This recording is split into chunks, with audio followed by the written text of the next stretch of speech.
Good evening, Madam Dean, Dr. Preeti Shroff, our guest for today, Mr. Sumir Lal, and my dear fellow students, along with our professors.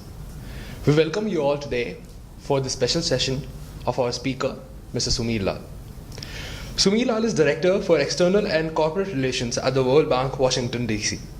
He heads a department that advises the World Bank's global practices and operational units in strategic communication, advocacy, reputation management, stakeholder management, and leadership communication. He also leads implementation of the bank's access to information policy, considered the gold standard for international financial institutions.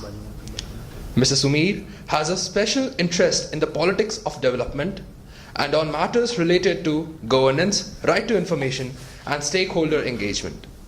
His paper, Can Good Economics Ever Be Good Politics, 2006, on the power sector in India remains a benchmark. He has published a number of other papers on the political economy of reform.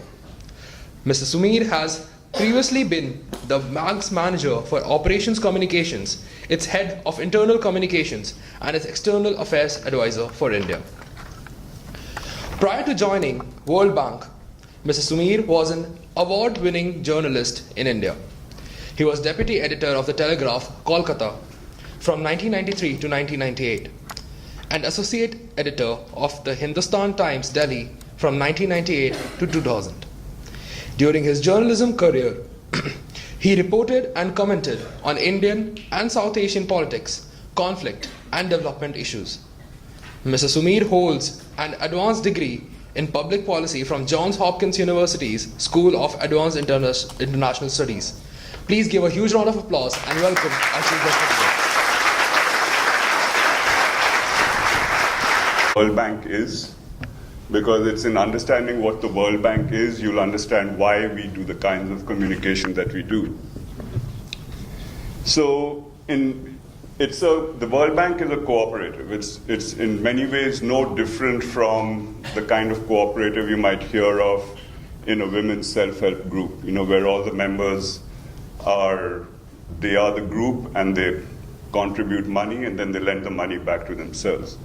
Except that in this case, you have a cooperative where everybody has a share, but the share varies according to economic power and economic size. So it's not an equal cooperative in that sense, so to be very clear about that.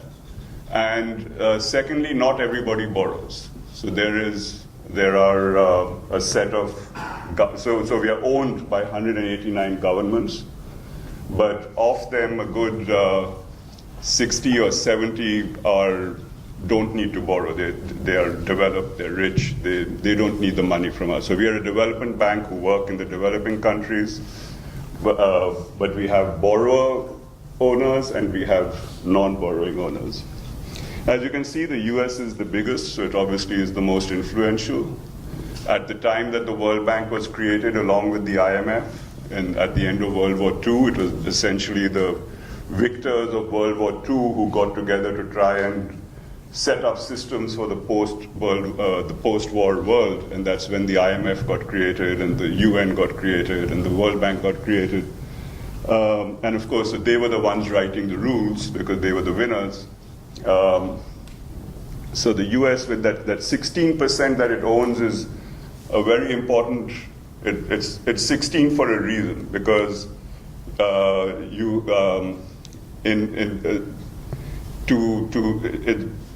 for any decision of the World Bank to pass, it must have more than 85% of the vote. So with 16%, US basically has the veto. So that's basically. But the rest of it is basically according to size of GDP and everything else. And as you go down the list, you keep getting variations from time to time as different countries grow. China is now already the third biggest, and who knows, 10, 15, 20 years from now what it's going to be. And then this is our governance structure. So the member countries are the owners. So in other words, the finance ministers of the world own us. And so the countries are the owners, the finance ministers of the world are the board of governors, that's the 189 finance ministers. They have delegated their power to a board of directors who sits in Washington, and that board is of 25. So you have the big countries have their own executive directors, but other countries then they share, and one executive director will represent a number of them. So just for your interest, India has its own executive director, but that executive director also looks after Sri Lanka, Bhutan, and a couple of other countries. And then comes the actual professional staff. So then there's the president of the bank, who's like the CEO, and all of us humble people, we sort of come right there. So that's basically what our structure is. Now, what does the World Bank really do? So we are a development institution, and our mission is to end extreme poverty in the world and to boost shared prosperity, which is another way of saying to make sure that there is equality of the wealth and prosperity that is generated. So those are our two fundamental goals. That's our mission. And if you talk to any World Bank staff member, that's really what keeps them motivated and driven. Because anything and everything that they do, it's motivated by this fact that we've got this very aspirational kind of mission. And then our business strategy is to promote sustainable growth, invest in people, which is education, health, nutrition, that kind of thing. Building resilience, that is helping people to be resilient to crises, to disasters.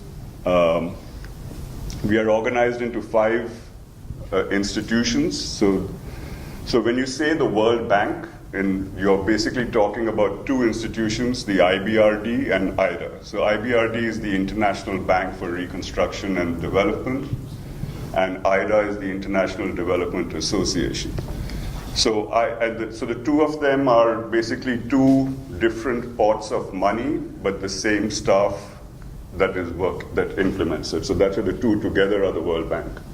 IBRD works like a bank. It raises money from the markets and it lends it to the middle income countries that can, at a pretty reasonable kind of rate, but it is a commercial rate. And IDA is literally, it's a pot of money where every 3 years the rich countries contribute into it. Profits from IBRD go into it. Profits from IFC go into it. The repaid loans go into it. So that's the fund for IDA, which is basically lent on a absolutely zero interest, 40-year repayment to the poorest countries of the world. India, again, just for your interest, for the last, till 2 years ago was what was called a blend country. It was eligible for both IBRD and IDA, but now it has graduated from IDA because of all the wonderful growth that has occurred in India, so now it's a pure IBRD country.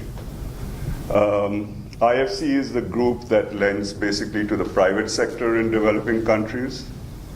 MIGA, Multilateral Investment Guarantee Agency, is basically it's an insurance arm.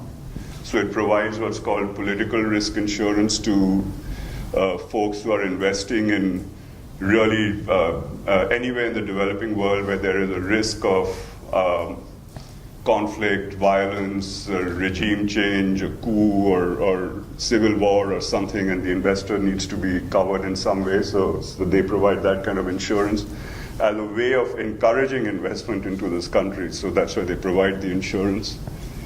And ICSID it's just more of a dispute arbitration kind of mechanism. So again, for the private sector and say any government, if there is a conflict over a contract or something like that, so ICSID comes in and helps them. And that's a way of, again, providing a kind of system from the international community so that in many of these disturbed contexts, disturbed countries, or countries which don't yet have a proper sort of system of commercial law, commercial policy, etc., then these are the kind of organizations that help.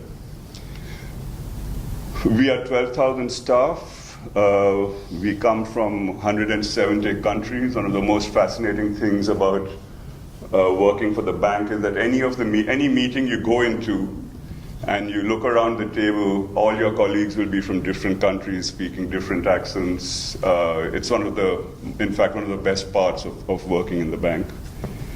And at the bottom, that's the amount of new lending that was done last year. Now, what do we really do? So, what we are really known for, when you think of the World Bank, you really think of two things. So one is that we lend to governments for development projects. So right now your Ganga cleanup project, for example, is being funded by the bank. I mean, not entirely, but a portion of it. Yours, Swachh Bharat, there's a part of it that is being funded by the bank. India is got the biggest portfolio. So a number of projects all over, your national highways project, a number of state rural projects, projects in health, projects in education. So in multiple sectors, in multiple ways. So that's really the most visible and the most obvious kind of work that the bank does. And the thing is that it lends to governments, and governments implement the project. So again, important to remember that the bank doesn't go and actually do a project. The bank is just the financier. The other thing that we are really known for is, of course, our research and our data and our knowledge. Number of well-known reports, and I was just talking to your faculty earlier today. I encourage all of you to go onto the World Bank website, go into the research and publications section of it, and there is a wealth of data and reports and other kinds of research that you all can use for your own projects and for your own sort of academic work. It's just free and open for you to use. And then, of course, we provide technical assistance, and increasingly countries like India and China, who don't really need the money anymore, the reason they keep borrowing is actually to get the technical and expert assistance.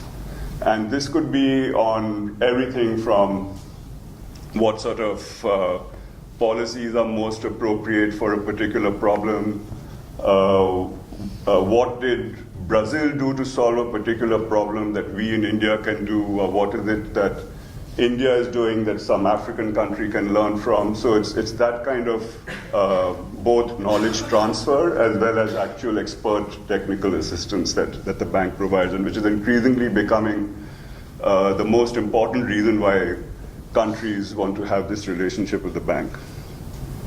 Another very important role of the bank increasingly nowadays, which the international community really looks to the bank to lead on, is what we call the global public goods agenda. And so that's things like climate change, pandemics, you've heard of Ebola and other kinds of things, and those things know no borders. If they start here, they're going to turn up somewhere else. Well, how should the international community respond? The refugee crisis, which is a big issue in the world, and again, a little important factor to know there is that when we talk about refugees, they hit the headlines when they land up in Europe, and the European countries start wondering what to do. But really, 95% of refugees are in developing countries. Other developing countries are hosting refugees from their neighbors. For right now, for example, Jordan and Lebanon, about 20% of their own population is refugees from their neighbors. That's the kind of burden they've got. Or Pakistan. Pakistan has got a huge refugee burden from Afghanistan and elsewhere. And similarly, many other African countries from their neighbors. So this poses a real problem, not only for the refugees who are displaced, but also for those countries where they're landing up in terms of the host communities whose own services then get under real strain and stress. So that's become it's a global problem. And the refugees are generated for all manner of reasons. It could be conflict. It's increasingly because of climate change. It could be for other kinds of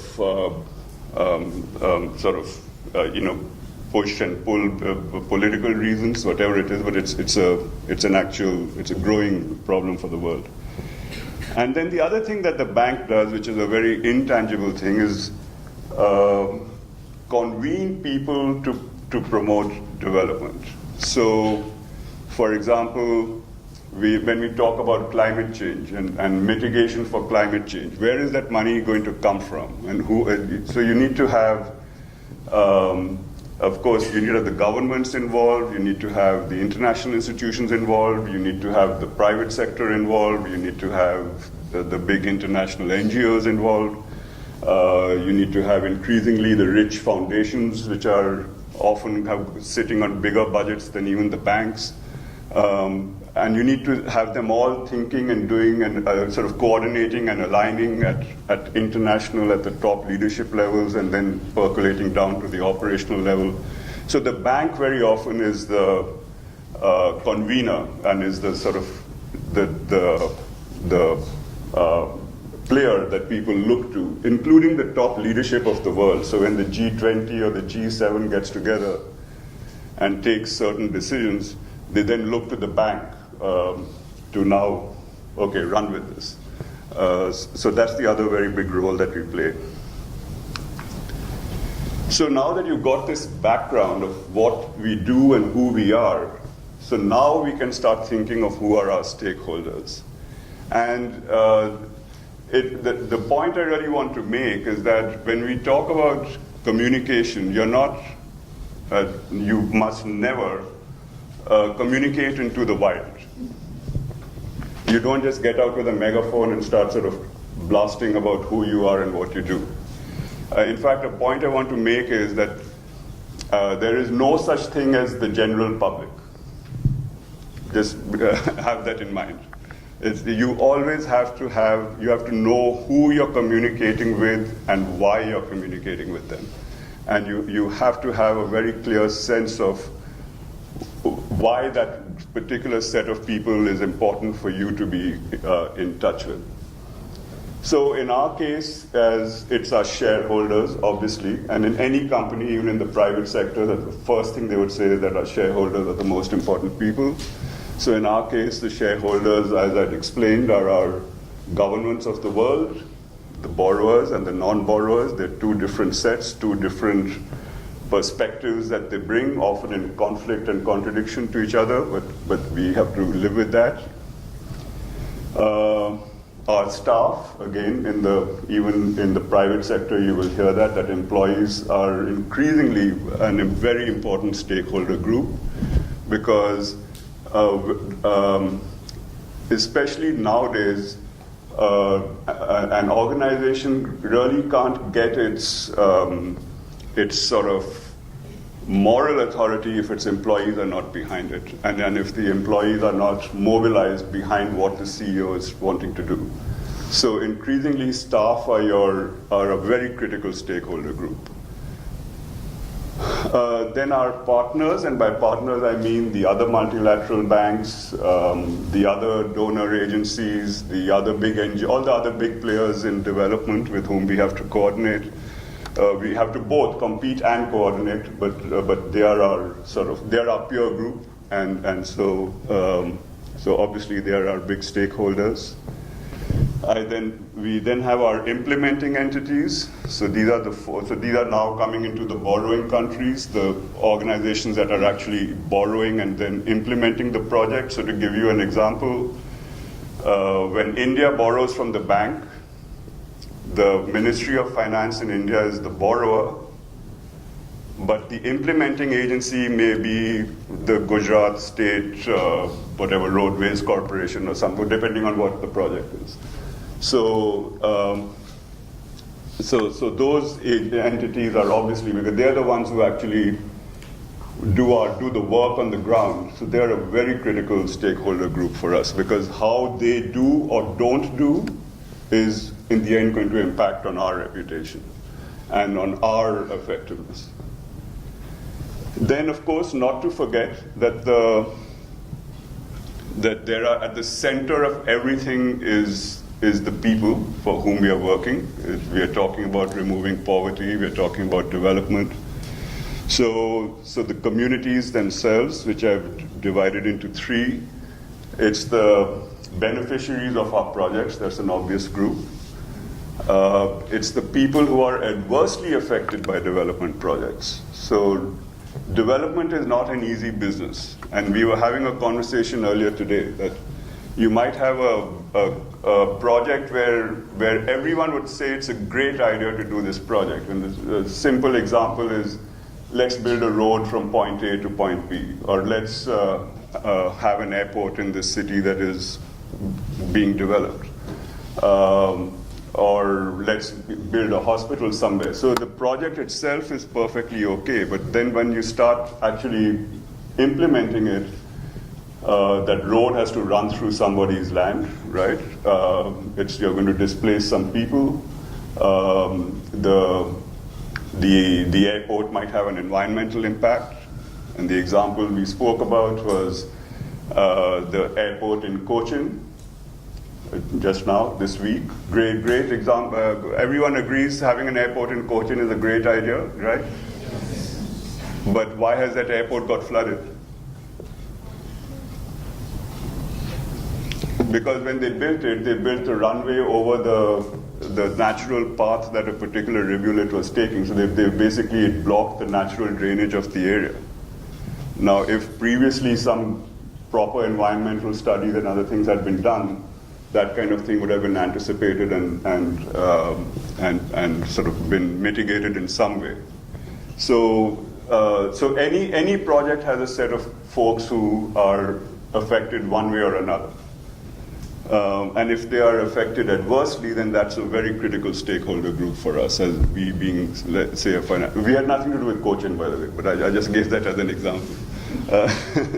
And then what I've written there is the interested public. So that's people like you, who may not be directly involved in a project or not, but you have a interest either because of your the academic work you're doing, or because you work for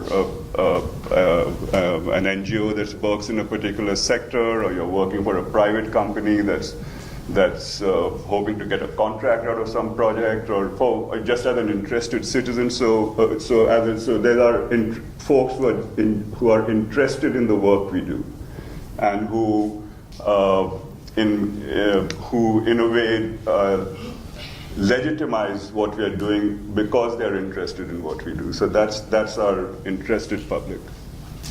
And then finally, we have when you talk about communications, or you talk to a communications professional, especially in the line of work that we are in, probably the first few things when you ask them who are their stakeholders, the first few people they'll mention is media, NGOs, all the people who make noise, that kind of thing. I've deliberately kept that at the end because what I want to say is that they are critical stakeholders, and they're very often, for us in our day-to-day work, they are the people we are most immediately in contact with. But their role is their ability to influence a lot of the other stakeholders, and or to influence us directly. If you're an NGO who is advocating on a particular issue, you advocate on environmental issues, or you advocate on gender issues, or you advocate on human rights, or whatever, you might advocate directly with us, but you're also influencing the other folks who are very important to us in the ecosystem. So it's very important to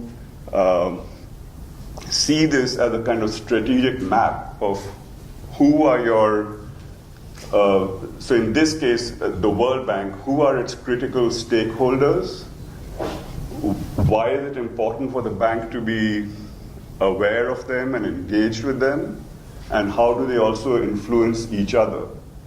That then helps you to develop what's the strategies that you're going to use, and with whom you're going to spend most of your effort. So, so now let me come to what is our communications approach.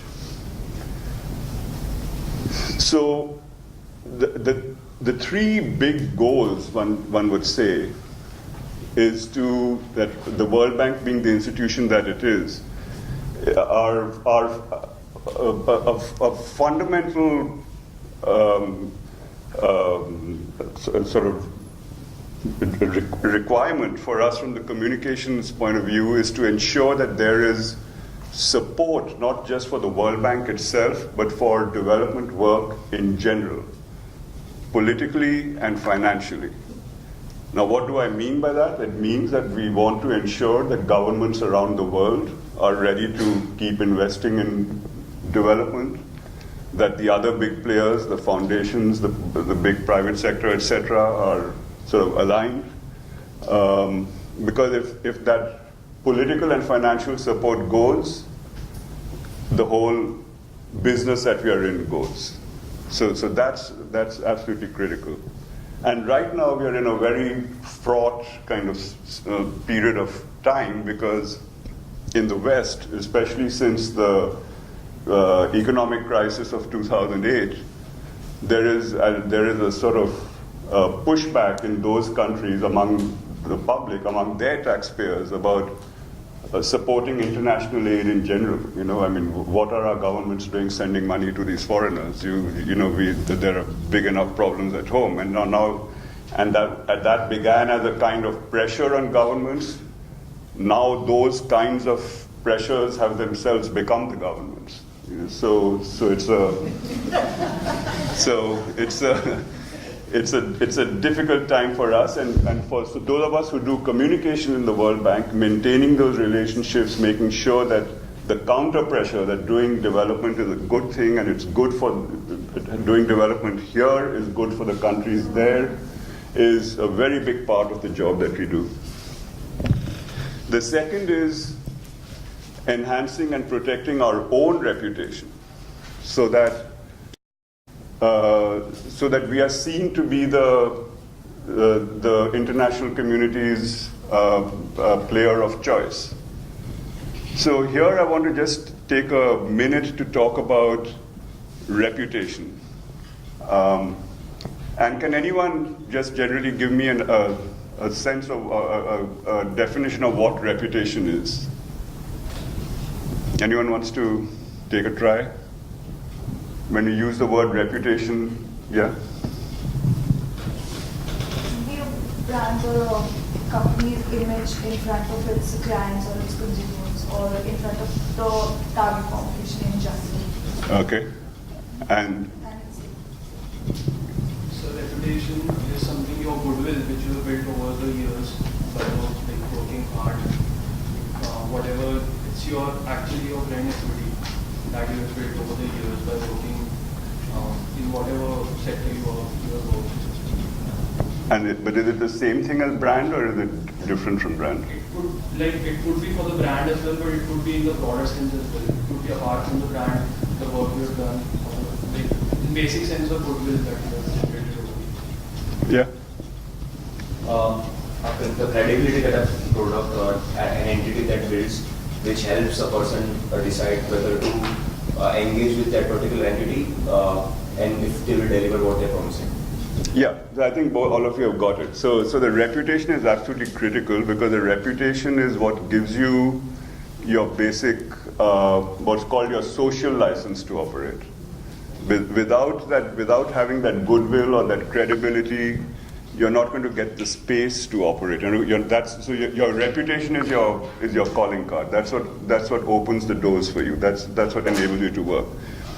So the question is reputation with whom, and I think you said that. So it's a reputation with your critical stakeholders. That's what matters. It's a reputation with your critical stakeholders.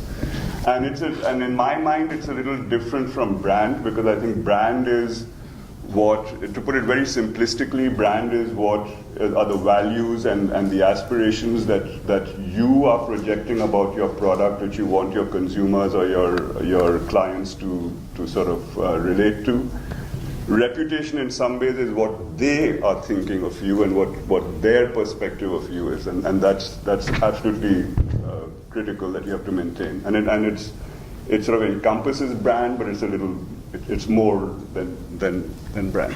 So a big part is to protect our reputation, and this is really where our daily work is a lot over here, because the work that we do on the ground is so complicated, and very often we get bashed for stuff that, say, the implementing agency on the ground has not done too well, but it's just branded a World Bank project, and it comes on to us. And so this is a big part of what we do.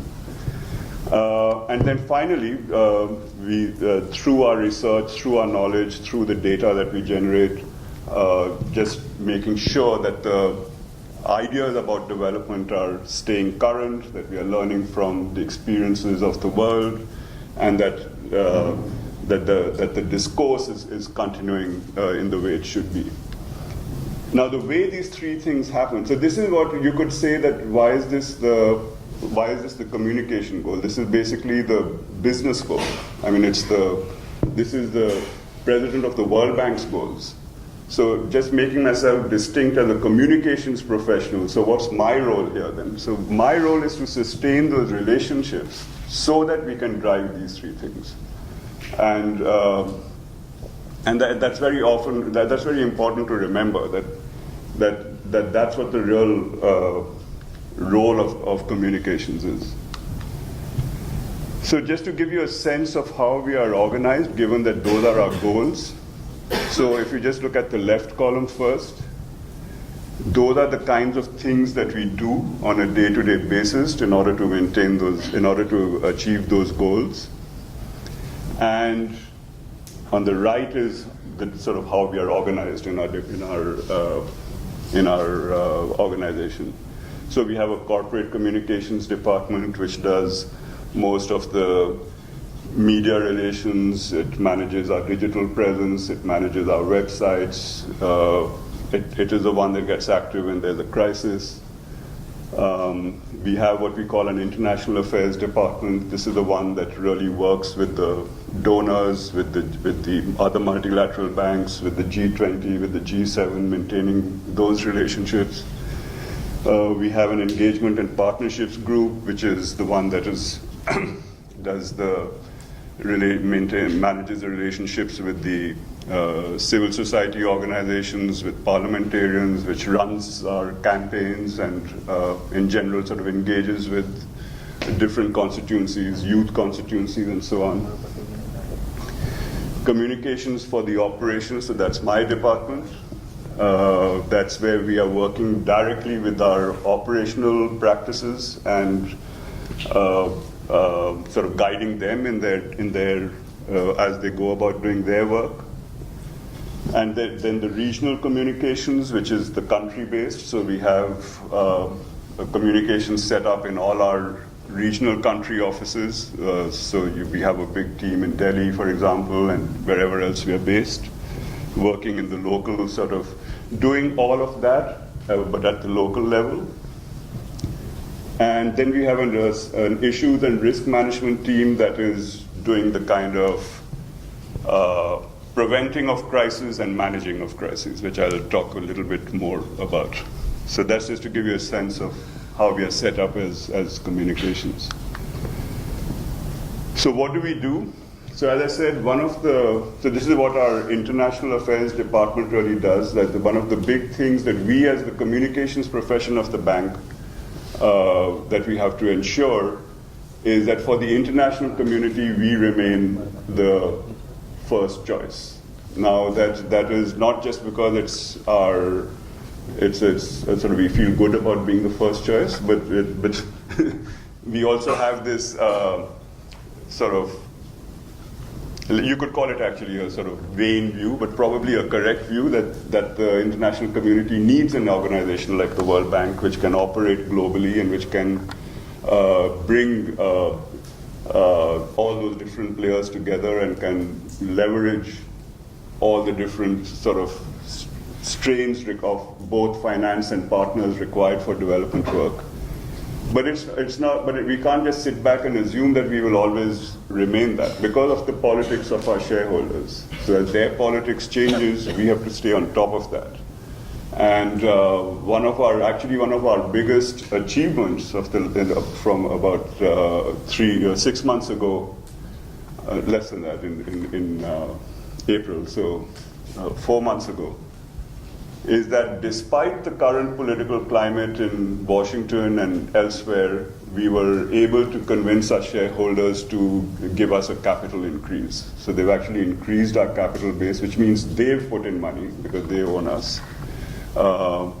And because they realize that the world needs the World Bank, and it's important for the World Bank to be sort of thriving and surviving.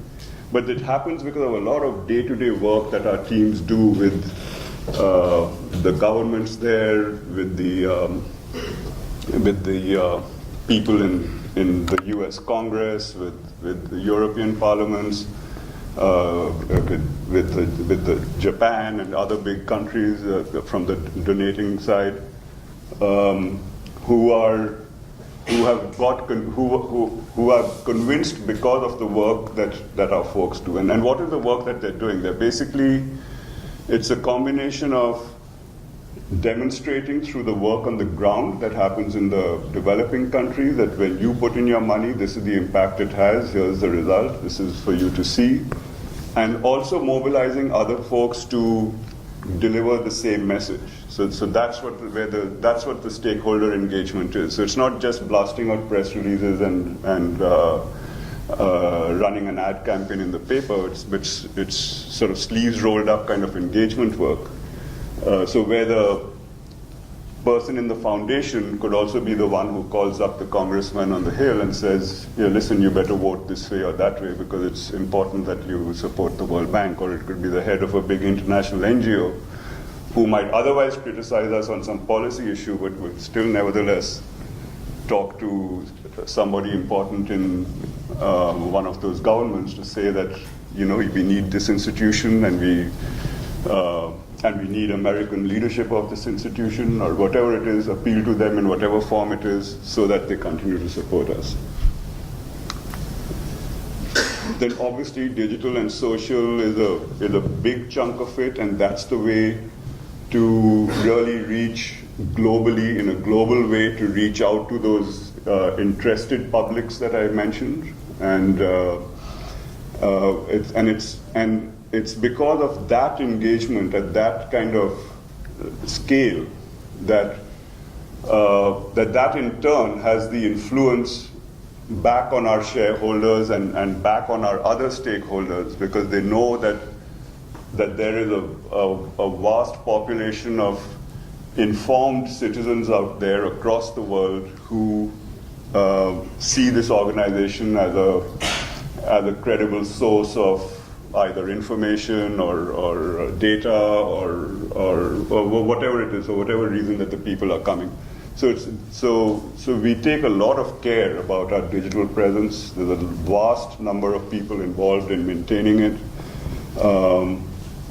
and we are very, very conscious of making sure that it's not just an English-speaking America and Europe-centric kind of engagement, but it's a global engagement. And now we've finally reached the point where more than half of our engagement comes from the developing countries.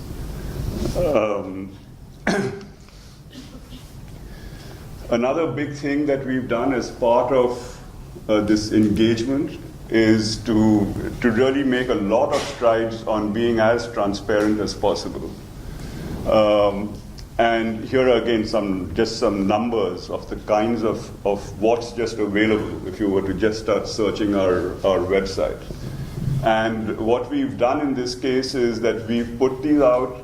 This information is out there in formats that are in basically what are known as open formats. So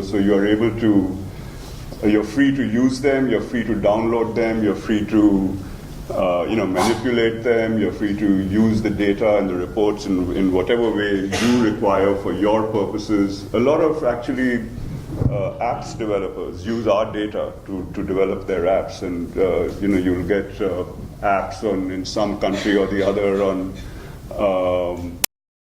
hospital and school related kind of app in Kenya or something like that, and they'll be using World Bank data, and they're free to use it. And similarly, there are many other stories like that. A lot of gender-related work, gender-related data. So again, I encourage you all to take advantage of this, by the way, for your own use. But this is, from our point of view, it's a huge part of our engaging with our stakeholders by putting out the wealth that we sit on and making it more available. And then with NGOs, who are a big player in the development world, we've evolved our partnership from what began in the 1990s as a very adversarial partnership. Well, it wasn't a partnership, it was an adversarial kind of connection, where the World Bank, the IMF, the WTO were all sort of dismissed as these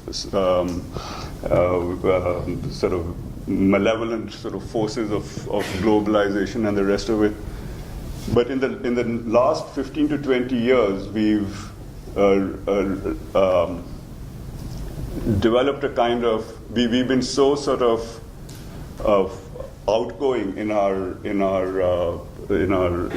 reaching out and wanting to hear what are the NGOs and other sort of advocacy organizations, what are they really saying, what are they really protesting about, and a lot of what began off as NGO activist kind of issues are from 20 years ago, 30 years ago, are today part of World Bank operational policy, especially on the environmental safeguards that have to be undertaken in any World Bank project.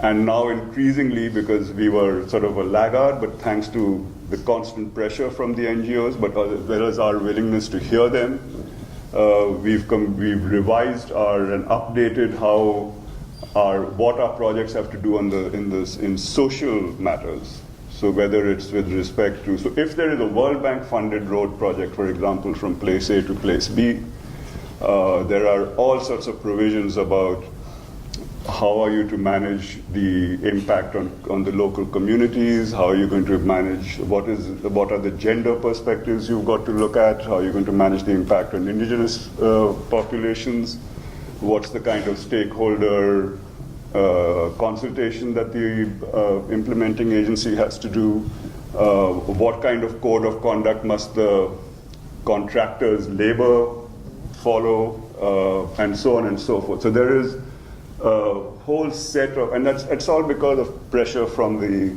NGO community, which has often been adversarial, but we have been willing to engage. They continue to bash us because they feel that we should also be carrying the flag for human rights and things like that. And what we say is that, one, we can't talk about human rights because half the governments who own us will not let us.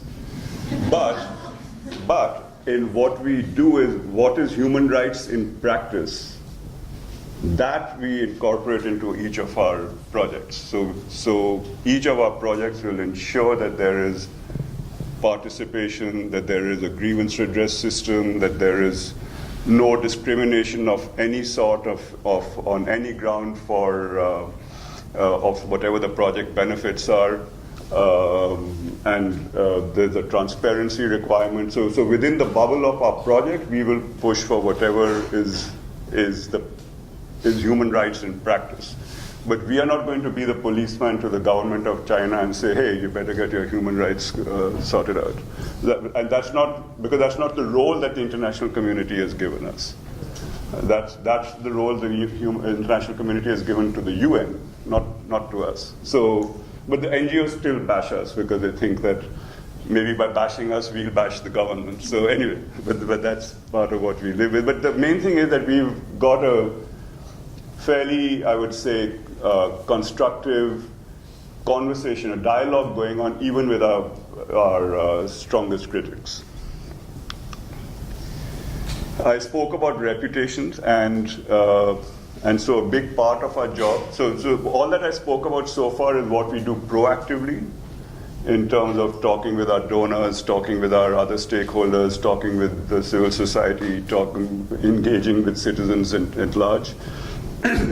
But then in a way you could call it the defensive side of communications is managing the risk to reputation, which the way I define that so reputation all of you defined, but what is the risk to it? The risk is when there's a gap between what your stakeholder is expecting and what you're doing. And so it's important to manage that gap and to first of all to ensure that there is as little gap as possible. Sometimes you can't help have that gap because your stakeholders are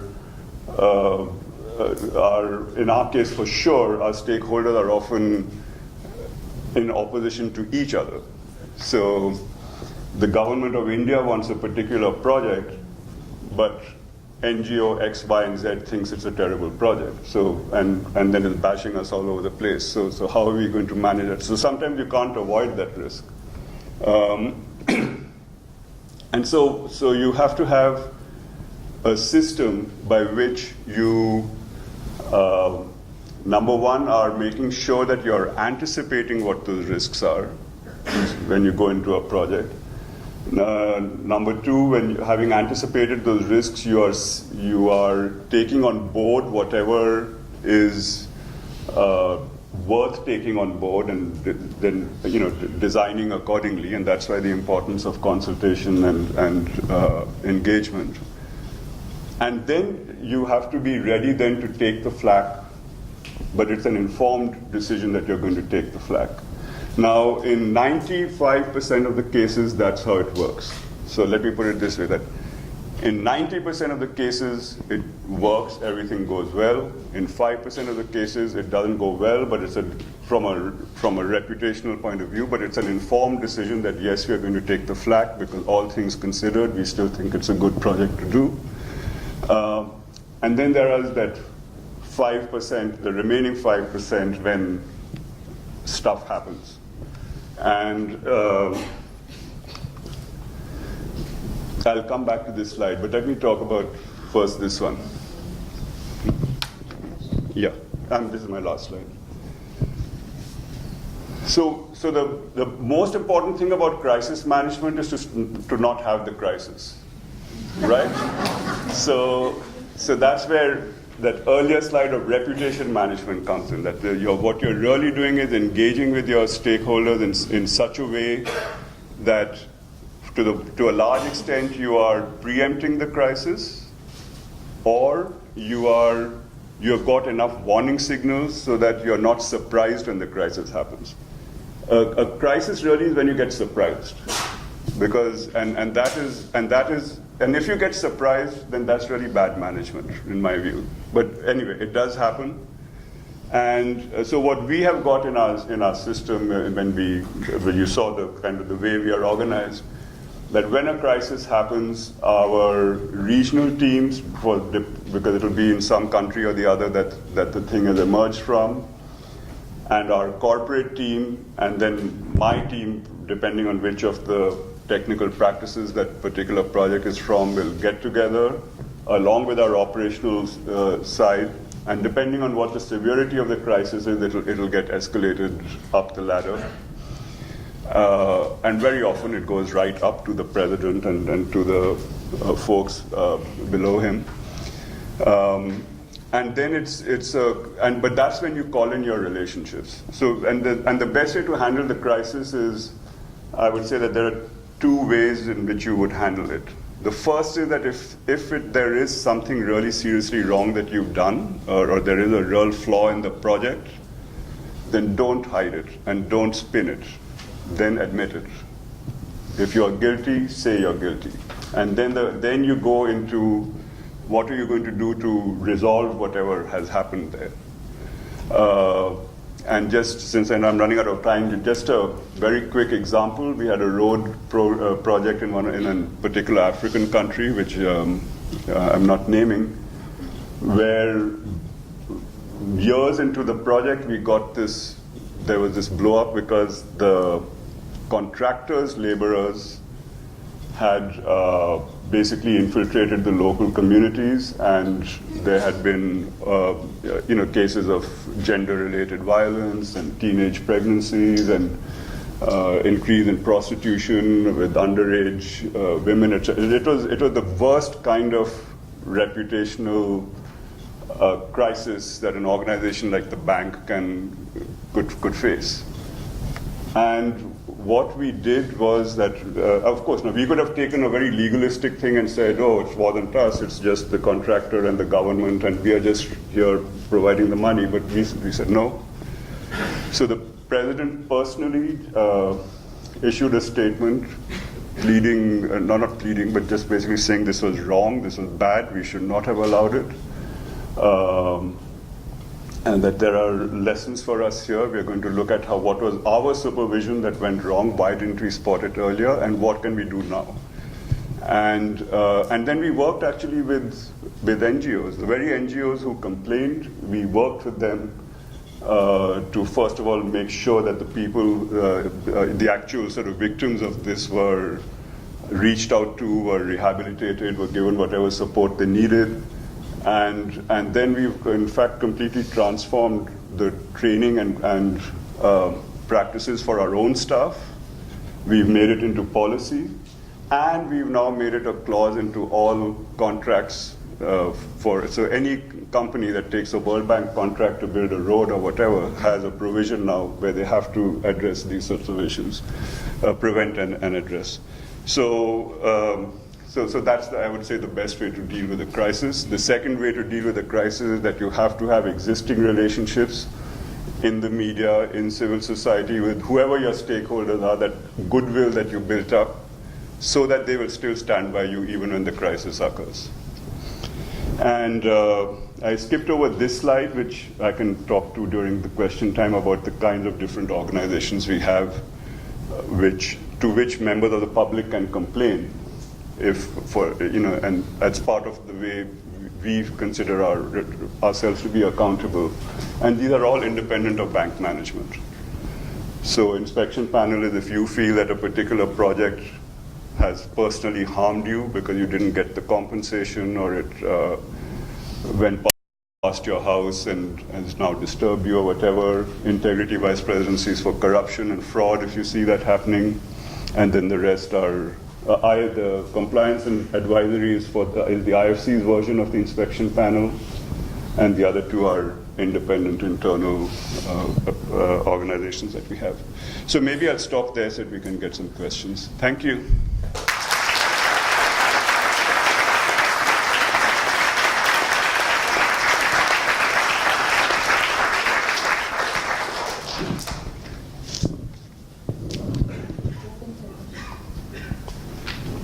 Questions?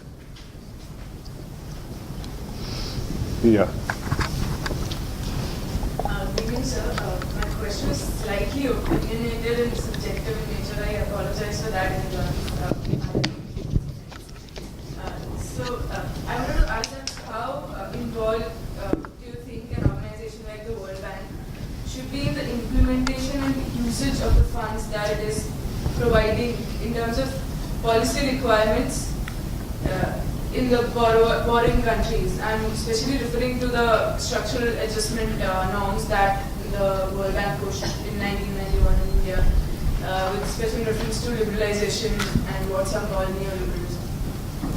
So is your opinion that we should do more of it or less of it? My opinion is less of it. Okay, so let me say 2 or 3 things about that. You can sit down. I might have a long answer. So one is that structural adjustment was basically something that happened in the 1980s in particular, not in India, but in many other parts of the world.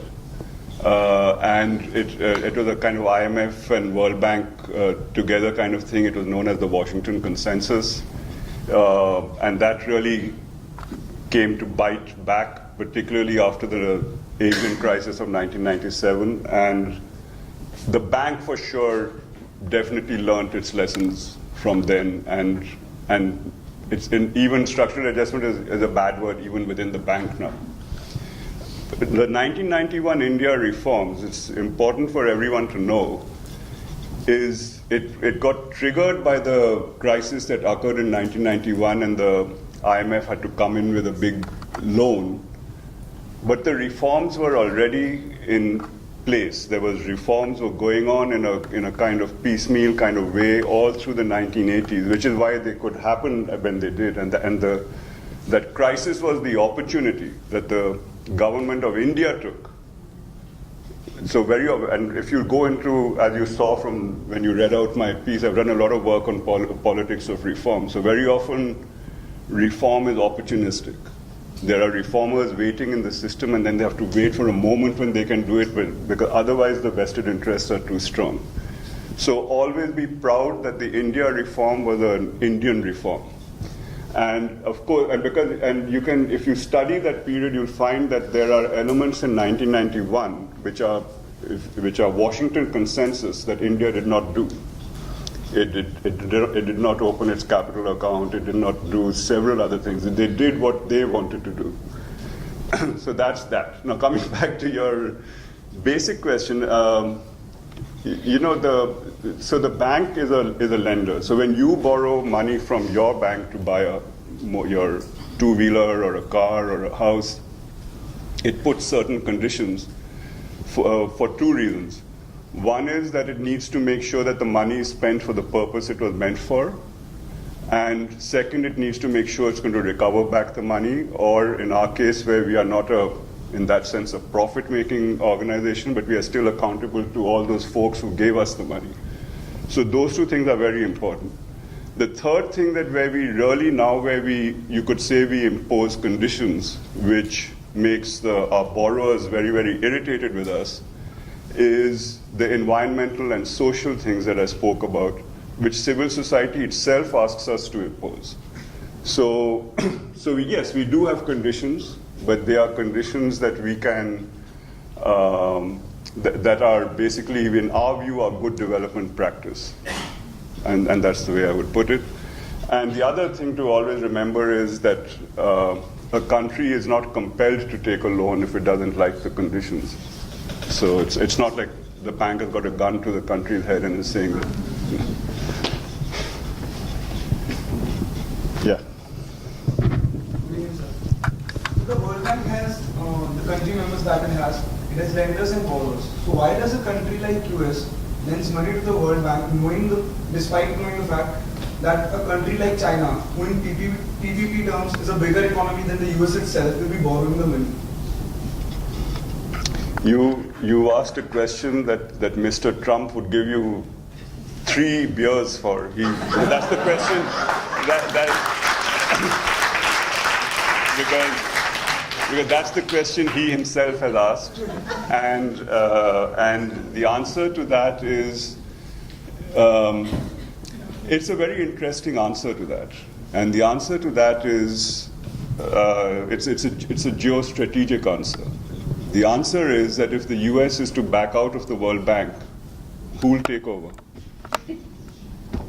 It's the US, and that's why they gave us the capital increase. When the negotiations on the capital increase started, this administration, for that very reason, was saying, why should we fund this organization?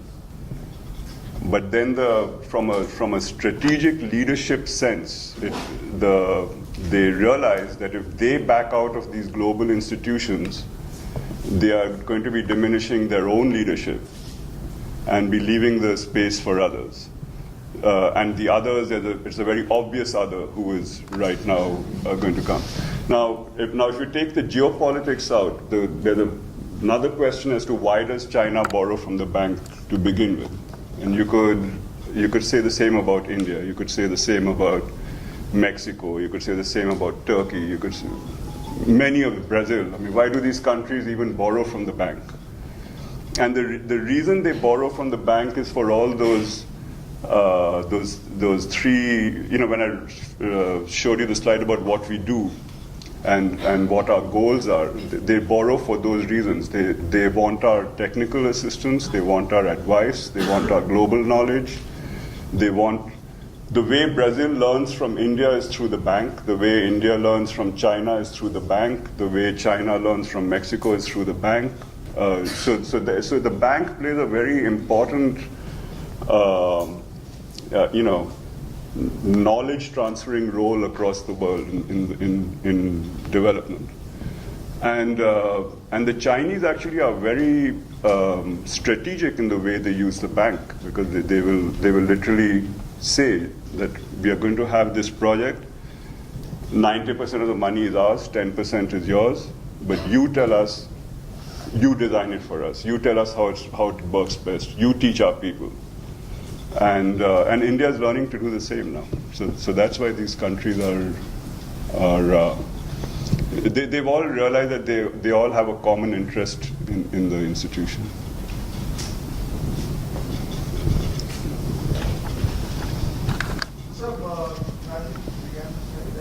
US, it was said that how much voting each country would have, US was directly given the 16% and the rest are subject to economic conditions, as you said, right? China, France, etc., depending on how strong their economy is. That depends on their economic conditions, and for any major decision to be taken, it is the 85% the limit which was set. So, seeing as how the world opinion based on the US's current decisions about climate change, etc., it becomes slightly skewed to a point that World Bank is an organization which still looks at US for the answer, because US can, if it backs out of its 16, if it uses its 16% to not support a decision, the World Bank can't exactly enforce it. So 16% was directly given to the US, which is not up for updation exactly. Whereas other countries holding that way would be revised over a period of time. So how is this supposed to be dealt with in case, because of the changing world opinion, etc.? You still would control the World Bank. So for at least last more than a decade, there has been this ongoing kind of dialogue among the countries, especially at the G20 level. So when they meet at that level, when the heads of the governments meet, about what they call, they use the term voice reform. And what they mean by that is that as these other countries are growing and emerging and their economies are much bigger than what they were 20 years ago, 30 years ago, their voice on the board needs to be proportionately represented.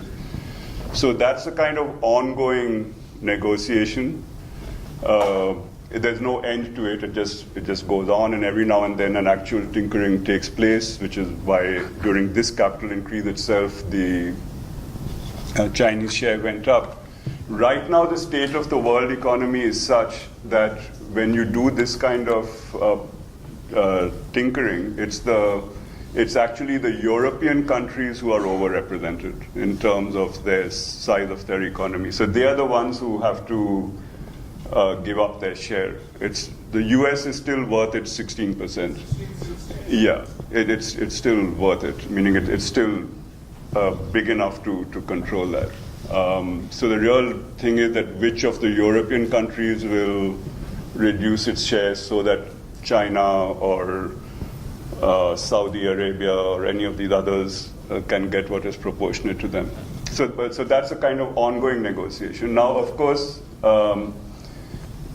this is all happening outside of the World Bank itself. It's happening among the governments.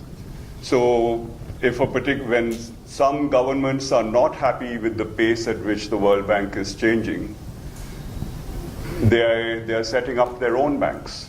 So you heard of so China has set up the Asian Infrastructure Bank. The 4 BRICS countries have set up what's called the New Development Bank or the BRICS Bank. And those are in a way signals to the Western world that if you don't accommodate us, then we are going to go our own way. So it's a kind of it's a global play that's going on, and it'll get decided over historical times. I mean, there's no one person who can take a decision and say, okay, tomorrow we redo the formula. It's a negotiation among all the countries of the world. So these are the upcoming competitors that people you have to. Yeah. Now the funny thing is that though at a geopolitical level, AIIB, which is the Asian Infrastructure Bank that has been set up by China, it's a kind of China's play against the Western-led system. But at a practical operational level, we work together, and we work as co-professionals. And we, in fact, the World Bank provided actually a lot of technical advice at the professional level to those banks to help them set up. In fact, even I went to Shanghai to visit the new BRICS Bank to tell them how to set up their access to information policy and their disclosure policy and so on. Because at a professional level and at a development level, there is such a vast agenda that there's enough space for all these players. So the question really is who is going to be the more influential among them in the long run. Do trade wars and tussles between governments have any effect on your long-term communication strategy and policy making? Yes and no. So, but that's a good question because, so I told you that we recently got this capital increase, right? And the big victory there was to convince the US that it's worth investing in the World Bank. So during the time of the capital increase negotiations, which itself obviously took about a year or more than that, our researchers were coming out as part of their regular work with the papers on trade and impact of the trade war and impact of Brexit and this and that on the world economy, impact on developing countries.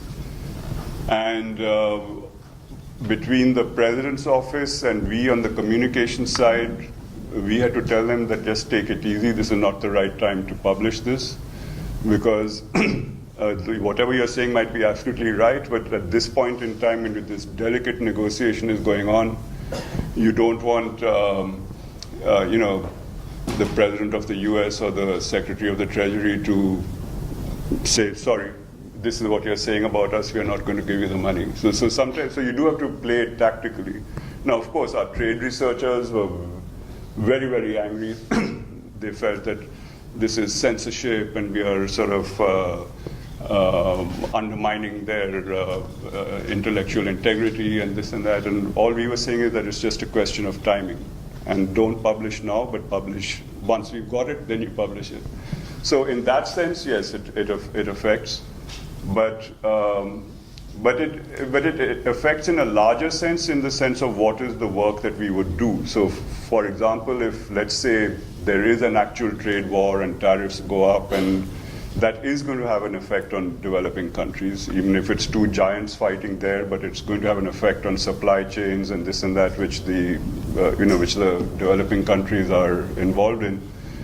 So it could mean that once some developing country comes to the bank and says, hey, we've got a crisis here, help us,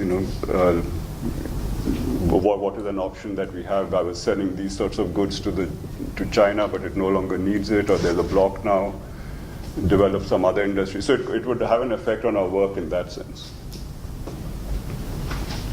Last question. Sumir, front row.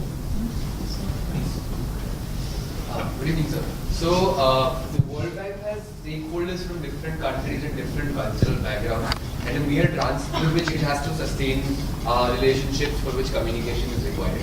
And a lot of times, a mere translation of communication would not suffice to fulfill the purpose for which it was made in the very first place. So, how does the communication team at World Bank does cultural inciting to make sure that it is able to successfully communicate with different stakeholders that it has? So that's why we have, the way we are set up is that we have this big setup at the global corporate level in Washington, but we also have our regional operations are bigger than our global operation once you add it all up. So whenever there's anything, so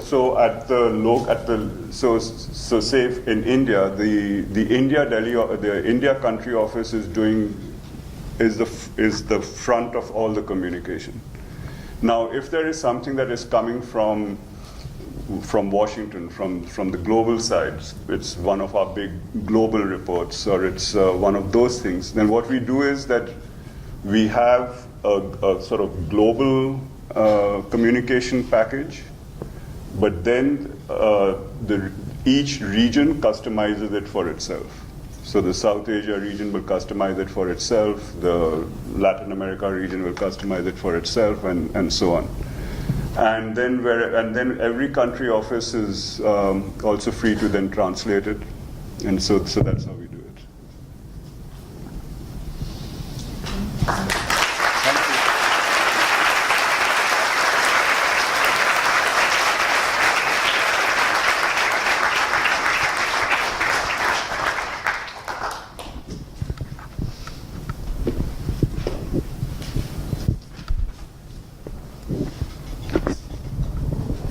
On behalf of the MICA Leadership Series and the students present here, I thank Mr. Sumir Lal for talking to us about stakeholders, the importance of communication, disclosure and transparency, engagement with the community, management of reputation risk, and about the importance of staying honest while dealing in crisis management. I now request Dean Preeti Shroff to present Mr. Sumir Lal with the token of appreciation.